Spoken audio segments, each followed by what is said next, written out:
So we're still working on the cabinet, and my better half had the great idea of the cargo nets. We really like the cargo nets versus the cabinet doors. Lighter weight, more functional. They got the little, I call them kangaroo pockets, so you could, like, you know, put things on the outside, you know. And I don't know, guys, I like that look a lot better. Still kind of struggling. Might have to do a cabinet door down there.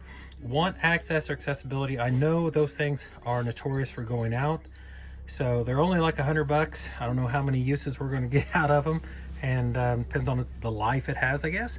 But I'm talking about that little hot water heater. Worked good yesterday. About 30 seconds we had hot water, but yeah, we're just buttoning up the microwave stand. I'll try to move all the way back to the door so we get a top to bottom finish next to the refrigerator. We still don't know what we're going to do here. We don't know what we're going to do in this space here. If we're going to build out above, but we did put the provision in so we could slide the refrigerator. So, oh, got some bad news. Our really cheap Chinese faucet that had 1/4-inch lines, those 1/4-inch fittings started to drip, drip, drip once they came under 80 psi of water pressure.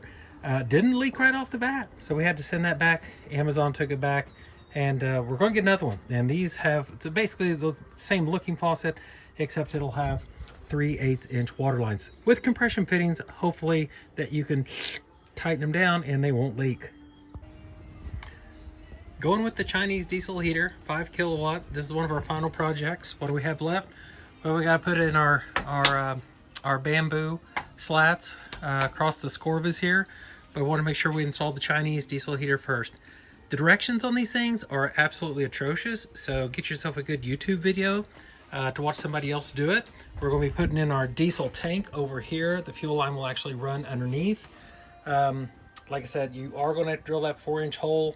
I know that's a travesty, drilling another hole in your Promaster, but yeah, these work really good. And you can replace these things 11 or 12 times for the price of a Webasto, so do the math. These only take, like, you know, once you get it all plumbed and everything, probably only take about 10-20 minutes to put a brand new one in. They're just like $100, $110. Ours did not come with a muffler. That kind of ticked us off. But we're going to have to build an enclosure for the gas tank. And the reason why the gas tank, by the way, these pumps, this is the one complaint that everybody has. And they're now even packaging these with a kind of a vibration mount. The fuel pumps tick, and it's going to keep you awake at night. Yeah, it's going to do that. But the tank design is, it's the reason why you're going to build a cabinet, because the fuel port is on the bottom. So there's really no way or place or location we can mount this without building a cabinet that's going to lift it up. So the fuel connect can't have a place to, be attached. So that's one of our final projects. So here's what you got going. You got your coat hanger, and you're gonna run your coat hanger through and just pull through the eyelet and make sure you had your little gasket on the inside. And then we're gonna thread up after we pull that through. Then when it's like that, just put your gasket, your washer, and your nut on. Before we can build this cabinet for our fuel tank, we're going to have to get this fuel line installed. So the, yeah, I know this doesn't come, but it's not that doesn't come with it. So make sure you install your little rubber gasket on the inside. You'll have one on the outside. You'll have a washer, and then you'll have a nut. We're going to try to feed that down through there. Need to try to get the hole as small as possible. So start off with the drill first, and we're going to use a little step bit. Build a little box out of 5/8 that we can mount this over by our water jugs. About all we can get done today on a rainy day. So we're continuing with the diesel heater, and we're fighting the weather again today. It's a good day to lay underneath the van. That's what I'm trying to tell you, fellas. So what we wanted to do, we're going to try to be as close to the fender box as we possibly can, but we had to find a place underneath that was free of frame rails or other obstructions, because we're going to go through with our intake and our exhaust. So what we did, we got underneath here, we located the center, what we thought hypothetically we wanted. Okay, hold that thought. So some people use the 4-inch. I'm actually using a 4.5 just to get a little bit more room. It still fits within the parameters of the plate.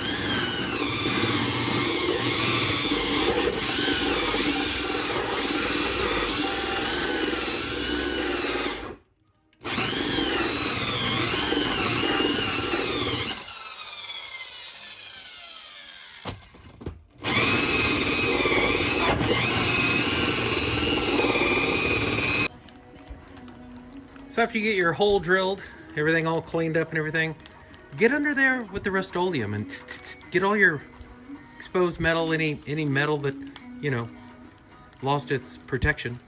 And we're gonna put some sealant, some 3M sealant on here in just a second, but we're gonna let this dry. We're gonna give it 2 coats of Rust-Oleum.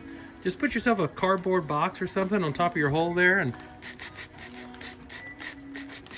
go crazy, folks. Get all that covered with paint again. Nice day to do this project. This is what we're going to use to seal the hole. It's the 3M fire barrier sealant, and going to give it several applications after our paint dries. We're still on coat number 1. We're waiting for that to dry, so we'll go coat number 2.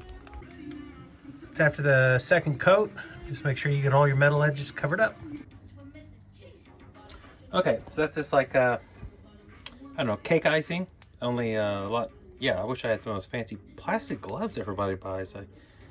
If you can't trust the people from 3M, I'm sure I'm not supposed to touch this caustic material. But anyway, that's your 3M product right there. That's the fire barrier sealant. And have plenty of acetone on hand because it gets a little messy. But went around that twice, got a full barrier every direction, and sealed it up real good. Built a little box out of 5/8 that we can mount this over by our water jugs. About all we can get done today on a rainy day. So the cure time on the 3M fireproofing material was like 24 hours for a 1/4 inch. And we might be a little soft here in some areas, but our plate will have plenty of room at 4.5 inches. Next, we need to get our intake, the fuel and intake side, and our exhaust all pre-hooked up so we can slide everything down underneath. Continuing with the prep, trying to get our Chinese diesel heater installed into that 136 Promaster. We went with a 5 kilowatt here, and a few surprises. Guess what? The instructions are not real good. The images are really blurry. I'm like Xerox quality from 1984, maybe. I don't know. But that's about all you get. Apparently, our supplier decided to pull things out like, oh, I don't know, a few of these clamps. Provide your own, or don't use it all. Also, our muffler. There's supposed to be a muffler on the end here with another clamp. It's gone. It's not with the kit. So maybe this supplier, who I will be leaving some reviews for on Amazon, was possibly pulling the mufflers out and selling them separately on eBay. I'm not making accusations. Maybe they left them out. So we're going to go ahead and leave our wire. We're going to put a couple of connectors on. This is the fuel pump wire. We've tightened up our fittings for the intake. No clamp for the little snorkel here for the breather. No clamp. We've tightened our intake. We thought we would use maybe some silicone, some RTV to go around this when we do our install in the bus or in the van. So she's ready to go. Before we put the plate down, we hit it with some high heat RTV silicone. Plate will sit down on that and we'll tighten it down. So placing it and feeding the cables through, a lot easier with 2 people. It goes actually pretty smoothly. So what stays up top, you have your control. They're going to send you a power wire with a fuse, but we're going to pull that fuse and use it. We're going to wire it through our own fuse box. And the ground cable, the grounding, or the ground that goes with the power. And these interface, these plug in. And then we'll find a place up here on the wall to put our control unit. So here we are, we're coming out, and we're getting our exhaust and everything mounted. But right now, guys, we need a place to mount our pump. And one thing about the Promaster is that they give you lots of riv nuts. And this little riv nut under here is an M8, and that'll work just fine for us. Gonna put our pump in on that M8. And these are loud too. So tick, tick, tick, tick, tick. When these things are going, I've seen these on the interwebs, and these things are not quiet. So the first guy that comes up with a quiet pump to run these little Chinese diesel heaters, you're gonna make a lot of money. A lot of money. They are obnoxiously loud. So we're gonna mount ours on the outside. Don't know what kind of life expectancy. It's gonna see a lot of rough life, but they're cheap if you have to replace them. Anybody tried these connectors yet? Sleeper Dude made it look really easy. So we'll have our exhaust when our muffler gets here. We'll bracket off that, have the exhaust sticking out this direction. The opposite side of our bunk window. Our breather, we moved the breather this direction. We reconnected our fuel pump. Don't know where that fit. These things were not that fun, I'm telling you. These are things here I struggled, but get better with your practice. Just practice, that's all you need to do, practice. And now we're getting ready to go that direction. We'll come down through there with our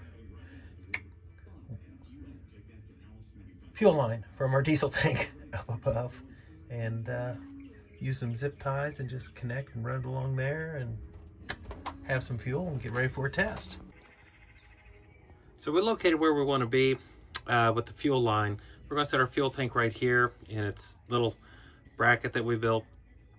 And now we're going to go down on the other end from underneath, and we're going to any of the metal surfaces that, you know, are exposed. We're going to pull that part through and just snip that part with the paint. But after we do this, we're going to take some silicone and lap sealant and just go around the that little fitting there. Still got to put some lap sealant down here, but got good fit here, coming across, going into our fuel filter. Make sure you're nice and tight. All of our fittings are good. Got our fresh air snorkel / breather over here. I don't like this clamp. I'm not real high on that. Going into our 3M protected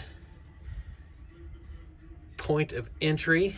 Everything's all painted up there, and we're missing our muffler. But when the project's all done, we'll be putting the muffler up here like so.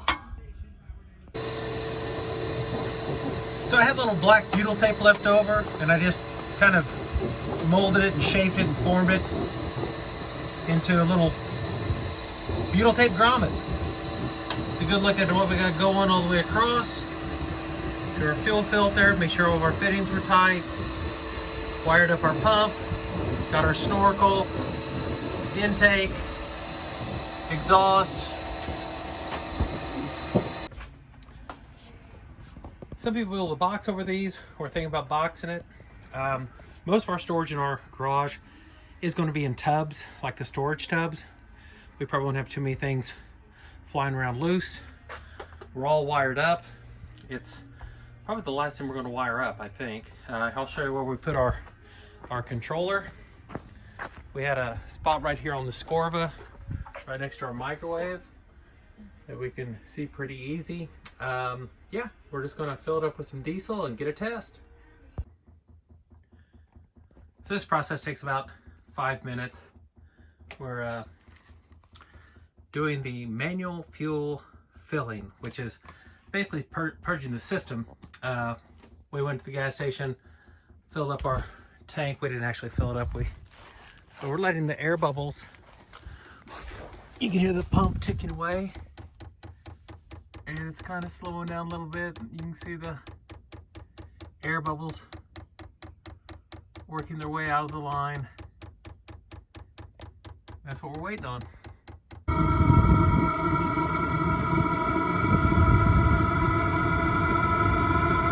I think she's going. We don't have her muffler yet, but she's definitely making some noises. Let's see if we got some heat. Wow, that's really warm. You can putting out an amazing amount of heat. I'm gonna turn it down just a little. Sure wish we could do Fahrenheit instead of Celsius. Really warm.